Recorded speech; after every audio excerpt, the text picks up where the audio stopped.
All right, what's going on, everybody? It is opening night of NBA here for the 2024 season. So we are back with another video talking about the NBA model for this year, how it works, how our sims work, some of the big improvements we've made for this season. To help out with that, we've got Eric and Will joining today. How you guys doing?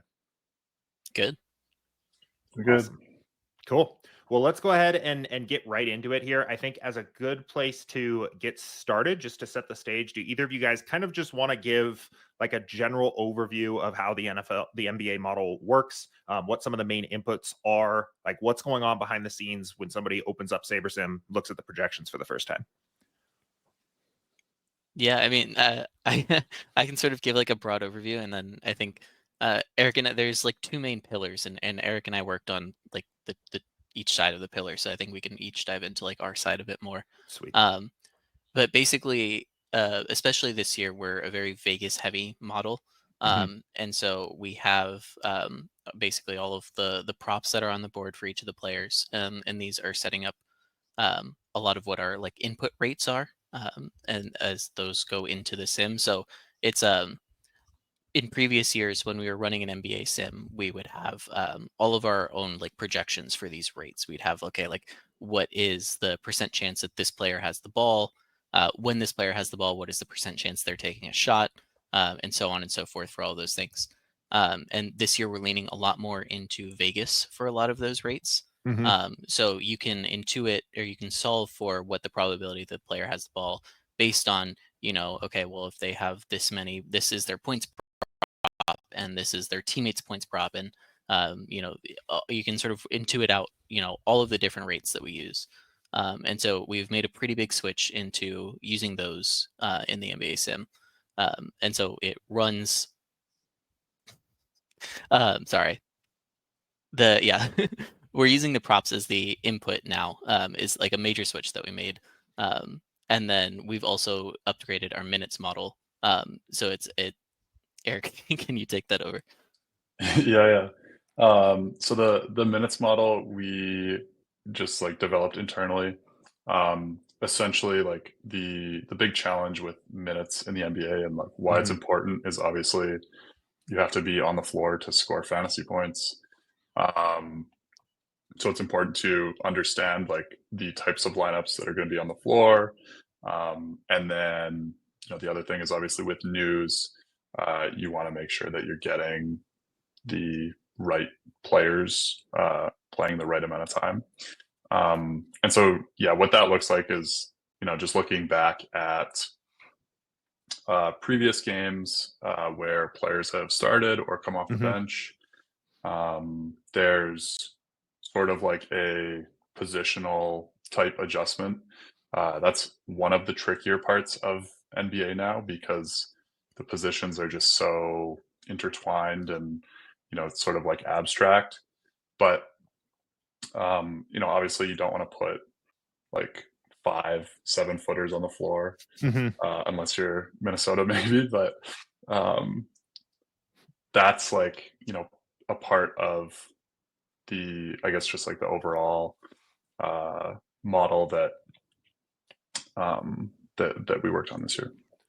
So yeah, Will, you mentioned two pillars. So if I understand it correctly, we kind of have this, the internal model is setting who's going to be on the court, how many minutes they're going to play, and then we're relying on the Vegas markets to kind of say what are they going to do when they're on the court? What is the Right. rebounding rates, rebounding share, all that kind of stuff. Yeah, so I see the two pillars as minutes, which is the side that Eric worked on, and then sort Hmm. of the converting the props and all of that into the rates that the sim uses itself. And so like that's the side that I've spent the most of my time working on. Um, so yeah, it's just the way that we take, okay, like this player has a 28.5 points prop, and it's slightly juiced to the over. Okay, so that means 28.7 points or something on average. Hmm. And then how does that convert into all of the rates that we need for the sim? Cool. So the last time we had talked about this kind of Vegas model approach for NFL, we had foreshadowed some of the stuff for NBA, talking about like, there's going to be sometimes less props, sometimes less liquidity in those markets, sometimes just less players on a given team that are even going to have props posted. How did we end up thinking about and overcoming some of those problems as it relates to NBA? Yeah, so we lean pretty heavily into our priors for Hmm. players that aren't going to have props. We have a combination of priors. We have it from a couple different sources, and so we have per minute priors, and then we also have sort of to keep something from our previous sim. We have those as their per possession priors. Hmm. So we have like baseline rates. So we could run the sim exactly as we did last year without these prop inputs. And so we're using that sort of as a prior. So, if this player is missing props, we can fall back and know like, okay, this is a pretty decent projection for them. Hmm. And obviously those update throughout the year. So like rookies, as we get data, like those will like match their play styles, etc. But we're basically we have two to three sources of priors, and we use that to accommodate any missing props. Gotcha. Does the Vegas stuff kind of rest on top of the priors, or does it almost just override it? Like, are we, if our priors do kind of disagree with what the lines look like, are we going to say no? Like, we're going to trust the wisdom of the crowd here a little bit and go with Yeah, the we're props always going here? to go props. Gotcha. It's just that's the methodology that we want to go with, and Hmm. especially because it would be different if we just agreed on like a full team or something like that. But like I think it could be sort of mess up like the usage calculations, etc. If we were just like off on like two players or something, and the Right. rest of the team the same. So it makes sense to standardize where we can, because like the prior stuff is mostly going to be filling in like the 9, 10, 11 guys on the rotation, like the ninth, 10th, and 11th guys that aren't getting much significant play time because the bulk of starters have say all the starters have props for the most part.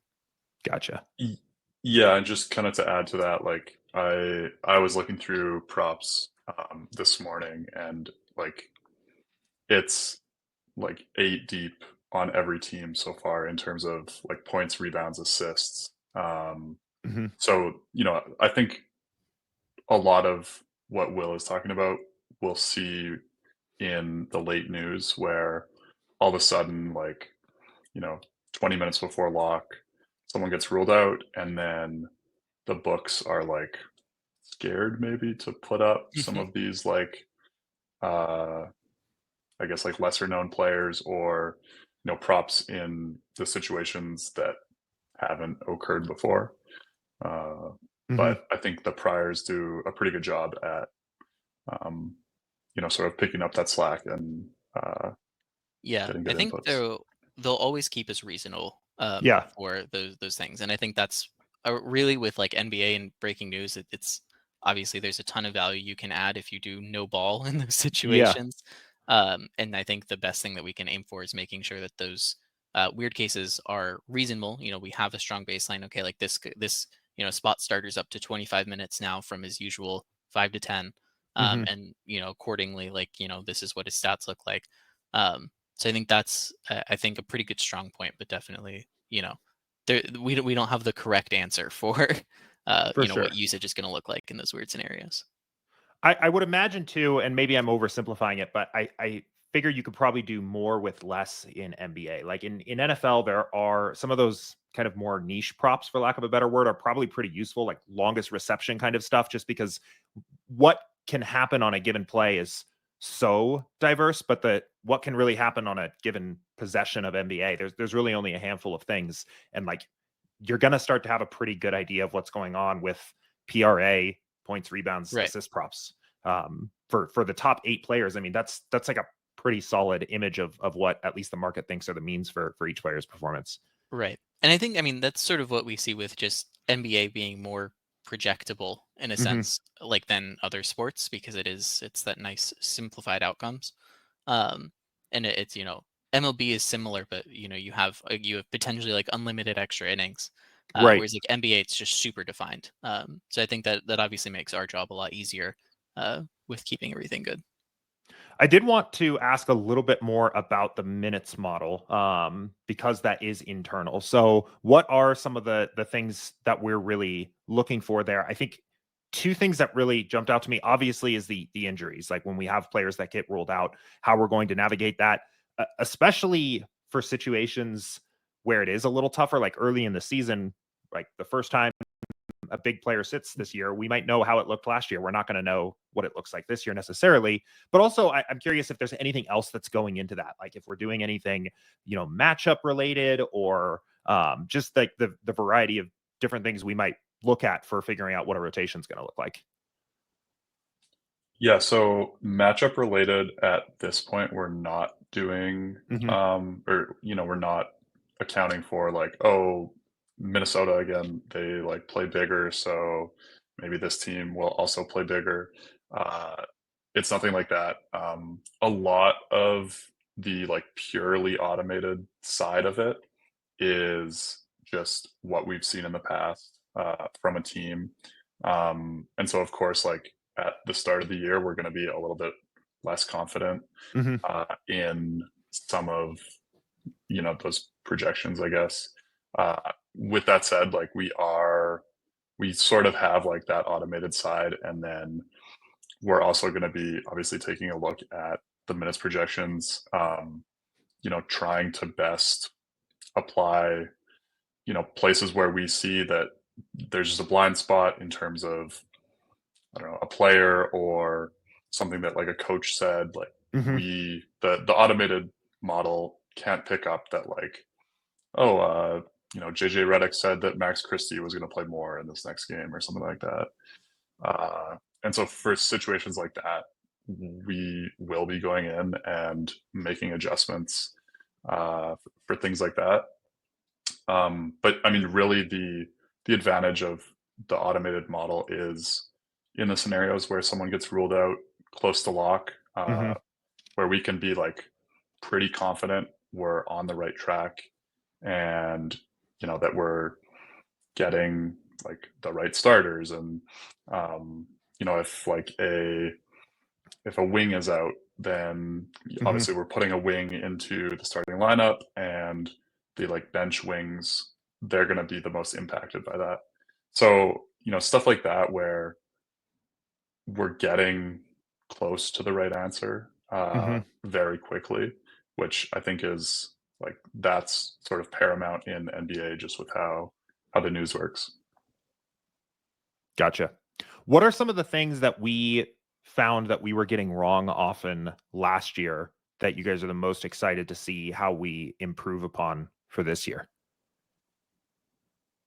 I'm not sure if it was specifically last year because I feel like we did improve with it last year, but just in general, like we're usually under on star players. Like we've just had that problem because it's hard, with the level of like regression and stuff that we do. We usually have a trouble we usually have a problem getting people to high enough usage that like a Luka is.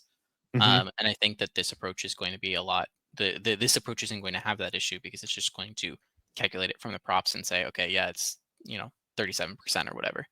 And so I think that's a pretty exciting improvement, at least for me. I don't know if Eric, you have like a different one. It's like related. I think a lot of times when there were spot starters, we would see their rates in times where they played off the bench, or played in more of like a bench heavy lineup, and then they would go into the starting lineup, and we just kind of would assume that they would keep their like rebounding rates or their usage rates.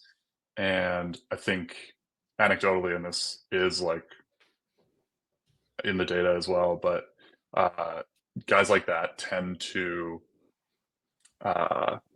like shrink almost when they get into the starting lineup, because the other starters are like, they're the usual starters, and this guy doesn't just want to take random shots away from like better players. So I think that sort of was a place where we could improve from last year. And I think with props especially, like we will be accounting for that. Definitely, I think there's like a piece where if the news is like too late, we might still kind of have that issue. But again, I think it's just more something to be aware of, that like if a bench guy goes into the starting lineup, he might not necessarily like hit his season averages, which I think you can just adjust if you think that it's wrong, I guess. Yeah, I'd definitely say that it's going to have a similar problem if we're missing props for that player. I think it's mitigated. I think it's less so than it's been in previous years. I think we're going to be like more closer to a midline for them. But that's definitely like something to be aware of. Yeah, and like just to add to that too, we took steps last year to like try and mitigate that and try to get essentially like giving usage to the Lukas and like the Kyries sort of like ahead of these other guys. Again, I don't know that we got 100% of the way there, but it's like it's not like when we put this scrub into the starting lineup, like he's getting his league average. Like we are taking steps, but sometimes I think it's just not quite enough. And with no props for those players, like we'll still kind of be at that maybe not quite enough level. Yeah, I mean, I definitely noticed, like, especially with some of the star player stuff, I know there were like a few players that we typically had biases on. The other thing that came to mind to me is like, I think relying on Vegas probably does help us pick up on even a little bit more of some of the matchup-y kind of stuff. Like it's going to, there's like all these little micro things that might affect the way a player could be projected for that given game, even if it's just by like a point or so. And pulling in that data, I think, is just going to do a much better job of picking up on as much as possible, rather than it feeling like we have to account for all of these little things that are coming in. So the one other thing that came to mind too is rookies. I imagine like with, I was just gonna say, less data. Yeah. Do you want to just speak on that a little bit? yeah, just like I remember, so last year at the start of the year, I don't think we really had any like props in place. And midway through the year, we sort of started like applying this approach, or something close to this approach. But the start of the year, Wembanyama, we were like sort of all over the map on him. Yeah. And I think like with props, we're just gonna better like know kind of where he's going to be at in terms of like a fantasy basketball player, which is like a hard problem because you get these guys in like college basketball, if they have data, that are like the like alpha basically of their college basketball team, and then they're hopping into the NBA and it's like, this guy went from 30% usage to like 10. So it's like, it's just, that's difficult without manually going through and like analyzing every rookie situation. But that's what people are doing when they're betting props. And so we can take advantage of that. And yeah, just basically get a better sense of how these rookies are going to play as like a fantasy basketball player.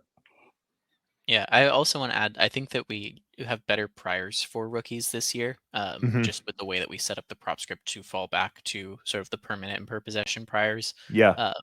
I think that we've always solved, for priors based on like, okay, they're a first round draft pick and they're 18 years old, or using some of those things that we could use to interpret priors last year. But I think that this year we'll be, obviously it's not perfect because we don't know a lot of what like their usage and stuff looks like, but I think that it'll be better than what our baseline has been in previous years.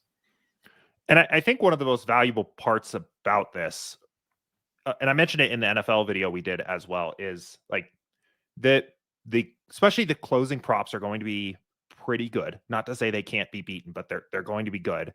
And it lets people have a really strong understanding of where we're coming from. It makes the projections really easy to understand. Like, why is this guy projected for this? Well, like that is the combination of how many minutes we think he's going to play, and essentially the market's take on what his usage and rates look like in the game. And if you disagree, it just becomes very easy to say like, no, I think people are wrong on this, and take that stand, rather than it kind of being black boxed and being this like, this is what our hidden thing believes about this player, or like what we've decided this rookie who hasn't played a game yet looks like on the court.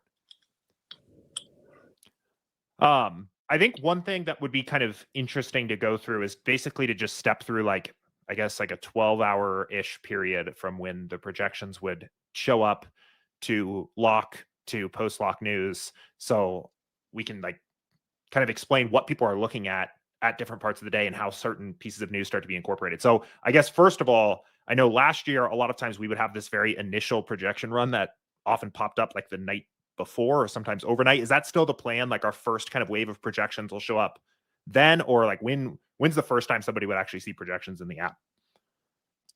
I'm not sure what the schedule we've gone with. Yeah. I have a feeling it's probably 5 a.m. Eastern. Okay. Um, I think that's what we've like sort of standardized now. But I could be wrong. Um, Yeah. Yeah. First run should be like early morning, Mhm. on the day of the games. I feel like at some point we had like the day before, but those don't really it's make a lot of sense, especially with like all the back to backs and everything. So, first run will be, yeah, in the morning, like early, And on the day of the games. is that run looking at, is that basically just like almost our raw internal, or are we already picking up on props in so I that think first that'll initial run? have internal minutes and then any props if they're posted. But maybe early on in the season there will be. My gut is like by like the first or second week they won't be posted that early. Yeah. So I'm guessing that's going to lean like heavily into our priors for stuff, um, and then update And throughout the day. okay, yeah. So like as lines move throughout the day, when people are seeing sims, like I know even today we're recording this in the morning here, we've seen like a handful of sims kick off. Is there kind of a schedule to how often we're collecting and scraping props and saying like, okay, now this is what we think, or is it just lines move a little bit and we're going to readjust? Like, what does that look like as kind of information is updating throughout the day? Yeah, I mean, I think I don't think we've like settled on a final schedule because it's obviously like we want it checking it. We want it to be checking very frequently close to lock, Right. but we don't need it running every minute Sure. now. So I think that we're still figuring out exactly like what schedule we want to put it on. But I feel like it's going to check periodically early in the day, and then as we get closer, ramp up. Hmm. Uh, and yeah, so it'll be like as lines get posted, like if a player now has a prop and just doing like a little validation check. So it's like okay, do we need to run a sim or is this like basically the same? Like if somebody goes from like their line is like over under 25.5 and it's like -110 and it moves to like -115 -105, Hmm. that's probably not enough to run a sim like on its own. Hmm. So we'll be checking for like how much it should move, um, and use that judgment to kick off a sim or not. Yeah, and like I think about an hour to kind of the first game of a slate, Hmm. like we're pretty, I don't want to say like slow, but we just don't have to be as like Right. meticulous around incorporating like prop movement like that, or even like a player being out.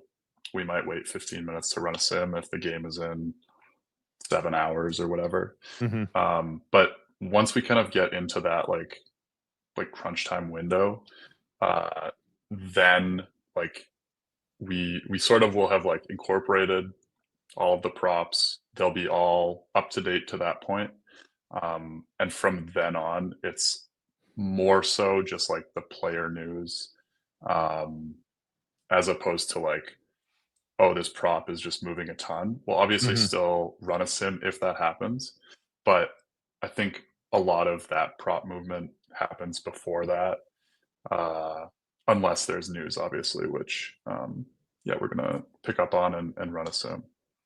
Yeah. So let's talk about the news stuff a little bit. I guess first we get injury reports in the afternoon. Sometimes we'll have that the day before for some games, but the main injury reports for that night are coming out in the afternoon. Are we above and beyond like what Vegas is kind of doing? Are we doing anything that hedges questionable players at all, or if that player's in the projections and in the sim, it's essentially assuming they're playing?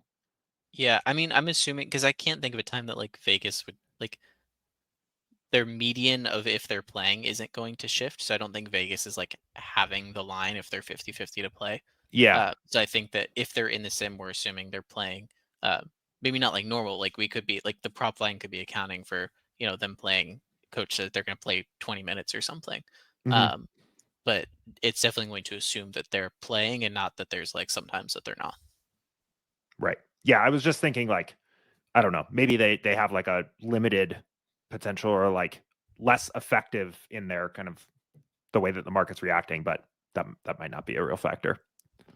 Were you going to say Yeah, something, I Eric? think I think like more likely kind of like to what Will said, if someone is questionable like that, obviously it depends like if they're normally a starter or not.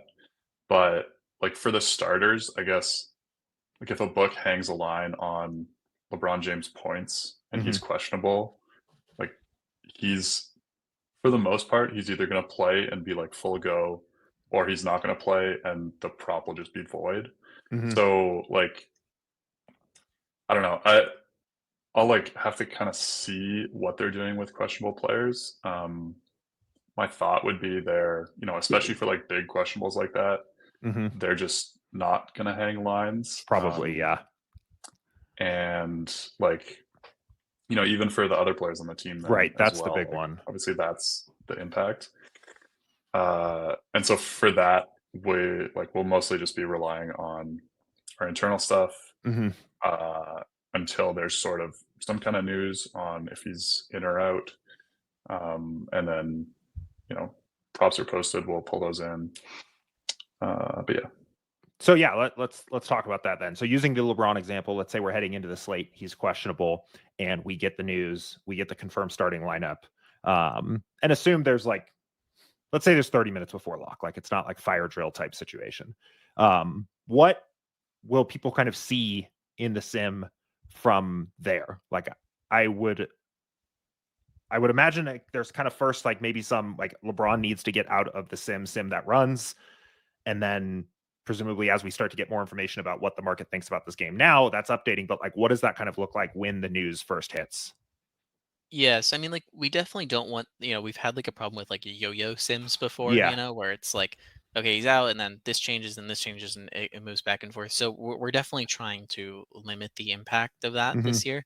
Um, I'd say, yeah, you definitely like as soon as we get the news, I believe we're just going to run a sim. We'll fall back completely internal stuff if props are pulled, but just run a sim so that LeBron is out because Hmm.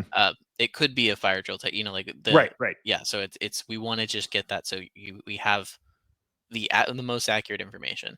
And then I think that we'll probably wait to see what if props get reposted, if these things update, etc.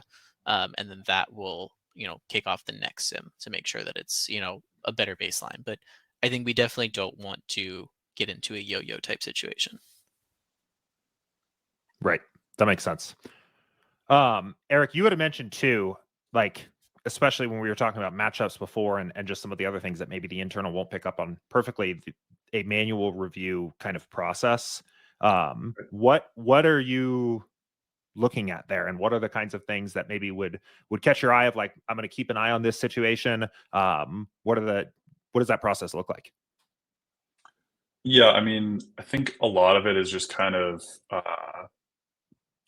like trying to be quicker than the like automated model, Yeah. which is going to be important at the start of the year here, because we don't, the could be a lot more confident in the last 10 games when it's like within season as opposed to Hmm. the new season here.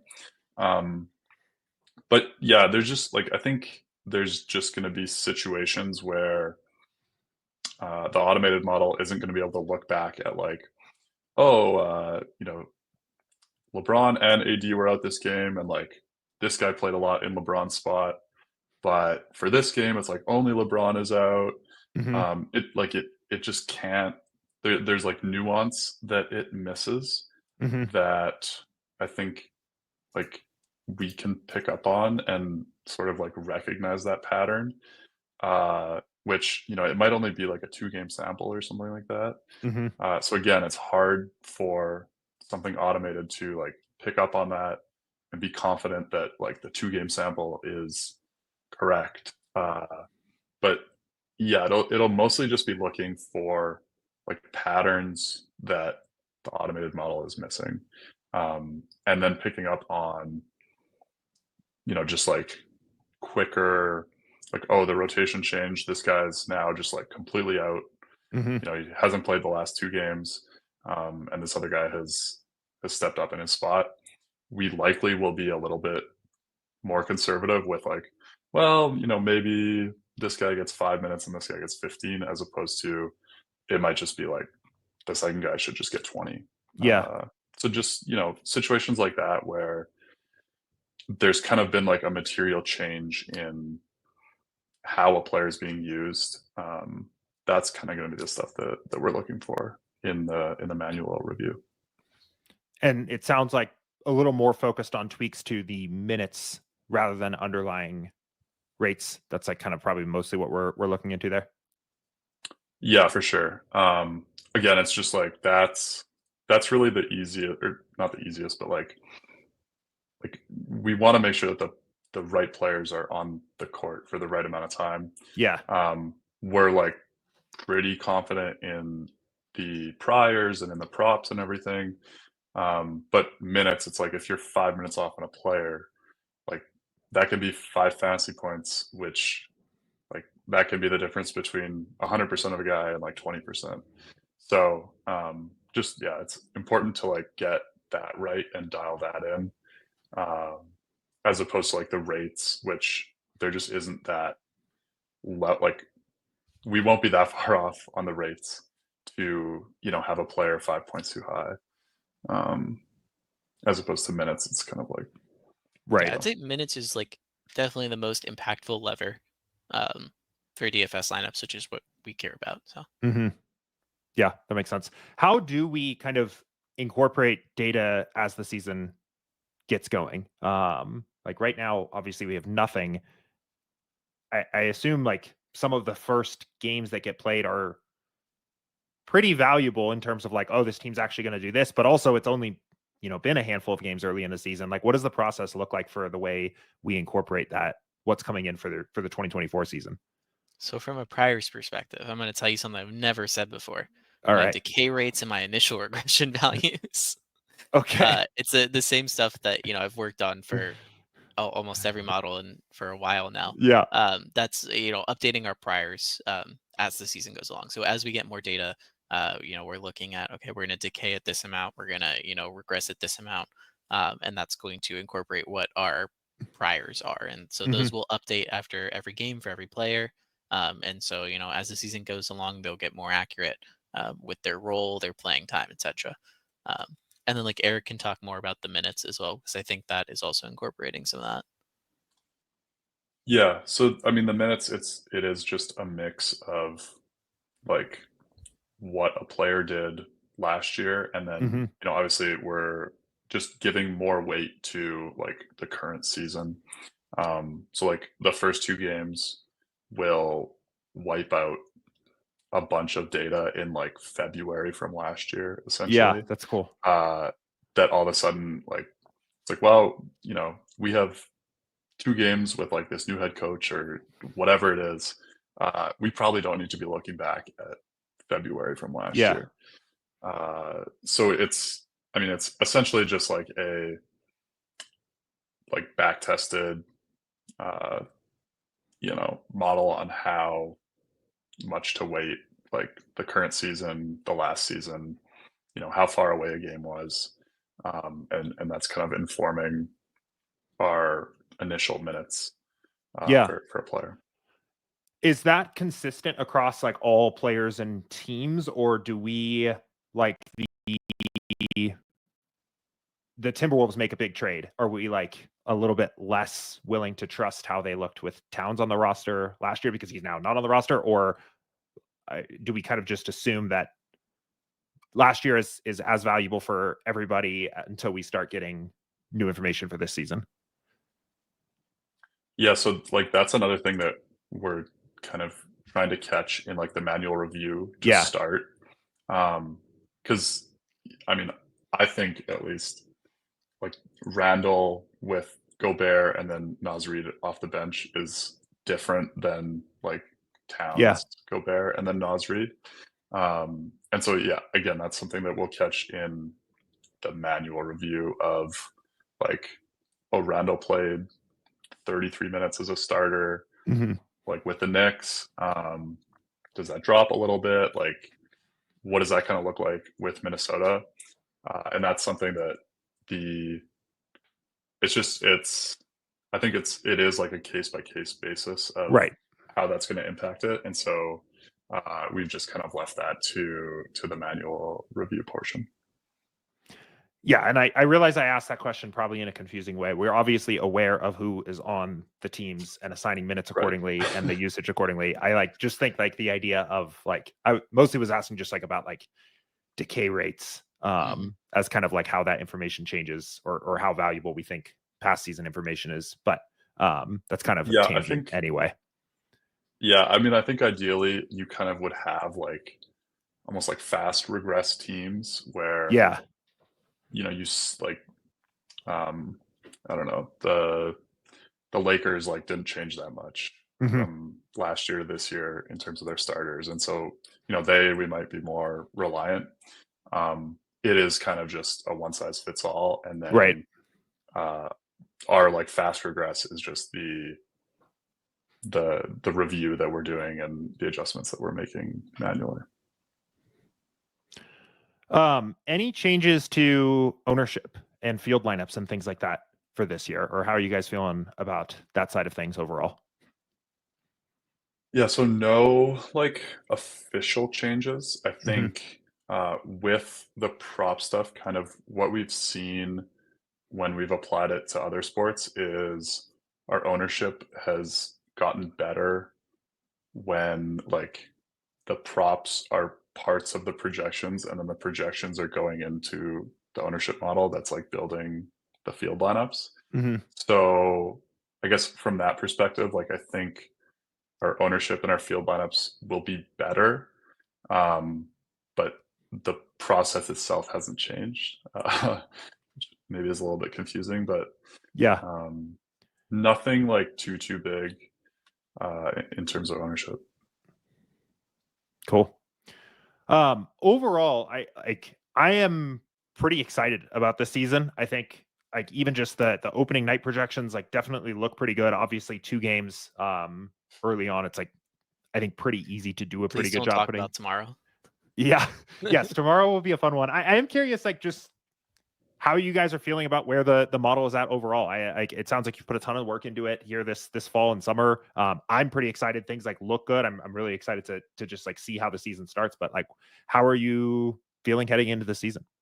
I feel great. I'm excited. It's obviously like I talked about on the NFL. It's hard to say goodbye to like some of the stuff that we were doing with the old model that Yeah. we also put a lot of effort into. But this approach just is so, I feel like safe is the right word. Like it's going to get really good baselines. Hmm. And I think that that's really valuable to have, especially in like time crunch scenarios. Like I am obviously stressed about tomorrow with the massive slate and all that, but less stressed than I was last year with, Yeah. in terms of, points of failure. I feel like it's way reduced, and I feel like we're a lot better handled or a lot better prepared to handle stuff. So I feel like very optimistic and really good about this season. So I'm excited. Yeah, I'm the same. I think again, we sort of like started this approach kind of midway through last season, Yeah. and then really refined it through MLB, through NHL, and then obviously through NFL. And like all of those sports, I've been like extremely happy with how projections have looked, how they've back tested. Um, like I think that those sports are in like a great spot, Hmm. and we're taking what we've learned from that, we're applying it to the NBA, and so I feel really good about it. Obviously, there's still like NBA is still a late news sport, Yeah. and like that's the important part. But I think looking at how we've applied this to other sports, how projections have looked, how people have done, um, I'm really happy with how it's turned out.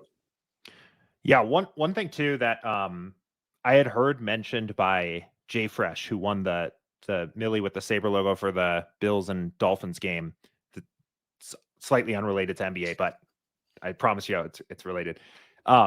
He had mentioned that part of what was very interesting to him about us doing the Vegas model update for NFL was that he felt like it made post contest flashback sims way more valuable because he had a much better sense of like what we thought about the games, knowing that they kind of matched up to what the market thought about the games, and put a little more stock into those numbers of like, yes, you're profitable here, because it's not like, did SaberSim Black Box think you were profitable, but rather like, did the market think you were profitable? And I think there's some of that to be something to be said there for NBA too, of like, you know, this is basically kind of like how the closing line market thought about what was going to happen, and that passed through a contest sim. Yeah, definitely. I do think that there's 2 points that make it like a little bit less impactful for NBA. Just Yeah. both with late swap. Obviously, like when you're doing post contest flashback, and you know, it depends. Like, did you late swap to this person type of thing? Yeah. And so I think that knocks it a bit. And then as well as just like projections are like you know, predictions are not going to be significantly different this year than last year, just because projections at NBA are pretty similar, like fairly solved. And you know, I don't think there are too many times where we were actually like pretty different from any other market sources. This just makes sure that we're consistently at the market average, but um, I think that it's less so than like NFL, where we definitely had more outliers that got regressed to the market. For sure. Yeah, no, that makes sense. I think either way, though, it's easier for us to kind of basically say this is a Vegas model than it is to say like it's not, Right. but promise us it's going to be close. You Yeah, know, for sure. The one other thing I wanted to ask you, Will, you had mentioned, I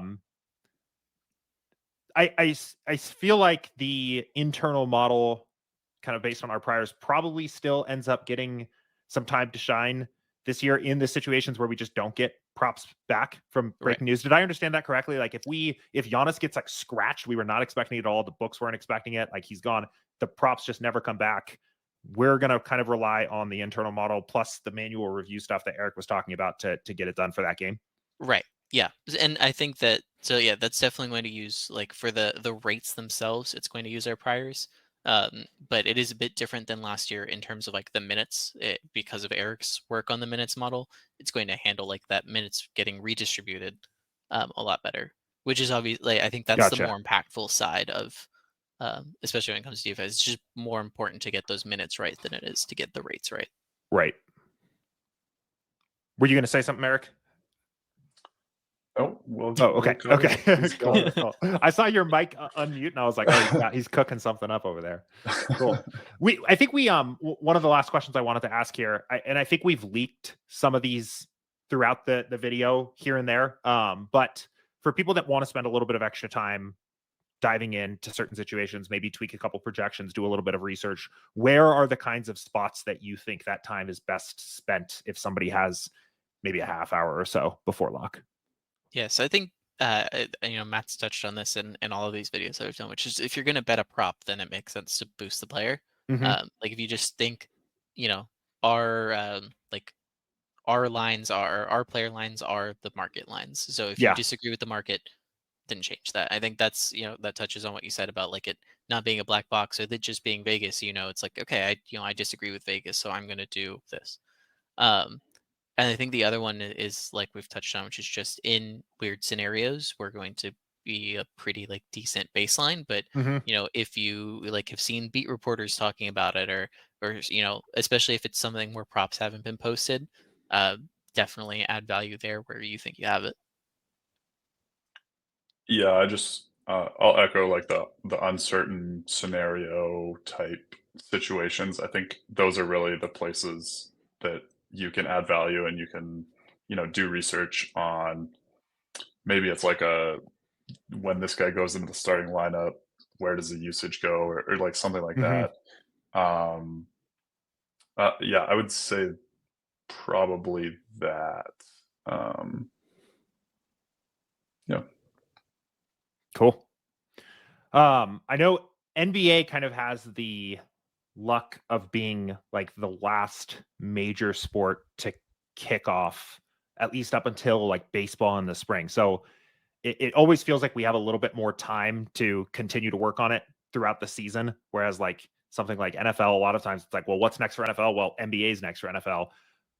So with that said, like, is there anything that we haven't been able to do yet that you guys are planning on digging in a little bit more here as the season develops, or even just things you're already thinking about for 2025 of like, oh, looking into that a little bit more, or maybe trying to build out this might be interesting?